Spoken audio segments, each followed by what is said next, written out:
So if you're a contractor making good money and you have rentals, you've probably been told something like this. Real estate tax breaks don't really apply to you unless you're a real estate professional. And if you've heard that, I've actually got good news. That's not true. In today's episode, we're breaking down how contractors can save tens of thousands in taxes using real estate, even if you don't qualify as a real estate professional. And even if you run a busy construction company and barely touch your rental properties. So without further ado, let's get started.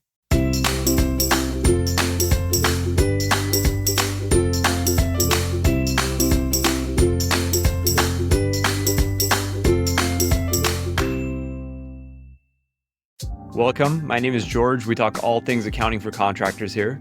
So if you own a construction company, you're a GC, a subcontractor, or a trades business owner, you make too much money to qualify for simple tax breaks, and you've been told you don't meet the 750-hour real estate rule, and yet you want to pay less tax without doing anything shady. And that's what we're getting into today, the big myth that no real estate professional designation amounts to no tax savings for your rentals.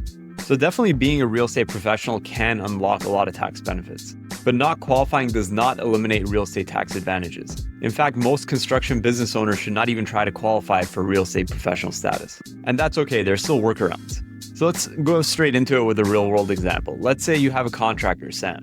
Sam is a GC, nets over $150,000 a year, buys a turnkey rental property, uses a property manager, and spends very little time on the rental. And let's say Sam's rental generates cash flow, and after expenses and depreciation shows a $14,000 tax loss. So here's the key part. Sam cannot use that $14,000 loss to offset against his ordinary income, like W-2 wages and business income, since he's not a real estate professional. But before you feel bad for Sam, watch what still happens. So Sam still pays zero tax on his rental income. And that's because the rental expenses, interest, property management fees, repairs, and depreciation all fully offset his rental income. So the moral of the story is that even if you don't qualify as a real estate professional, your rentals can still be tax-free cash flow to you. So let's complicate things a little more. Let's say you have multiple rental properties. So if Sam owns one rental with a tax loss and another one with taxable income, those can be used to offset each other. So this is huge for contractors who buy multiple properties over time, reinvest profits, and use real estate as a long-term wealth play. More rentals equal more ability to neutralize rental taxes. So let's talk about something else, syndications and passive deals. So if you invest in apartment syndications, real estate LLCs, or passive real estate deals, your existing rental losses can offset that income too. Meaning you can earn passive real estate income without paying tax on it, even if you're not a real estate professional. So that's definitely another tax strategy. Next up, let's talk about short-term rentals. So if you have long-term rentals with losses and short-term rentals producing income, those losses can be used to offset one another. And no, you don't automatically need real estate professional status to make that work. Next up, let's talk about the $25,000 active participation rule.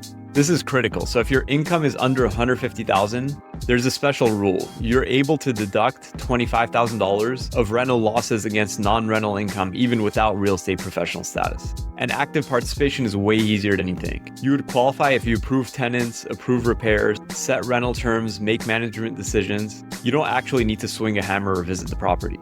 But this $25,000 offset phases out between $100,000 to $150,000 of income. But it's important to note, once you pass the $150,000 income, these losses don't disappear. You're able to offset it in future years. They carry forward and they can offset future rental income, future property sales, capital gains, even W-2 or business income in the year that you sell. So that means your tax savings may be delayed, not denied. So let's talk about one more strategy, the retirement contribution tax lever. So here's a power move contractors often miss. By contributing to a 401k, a solo 401k, or retirement plans in general, you can lower your adjusted gross income, requalify for rental loss deductions, and unlock thousands in additional savings. So this requires proactive tax planning and staying on top of things, like ahead of things.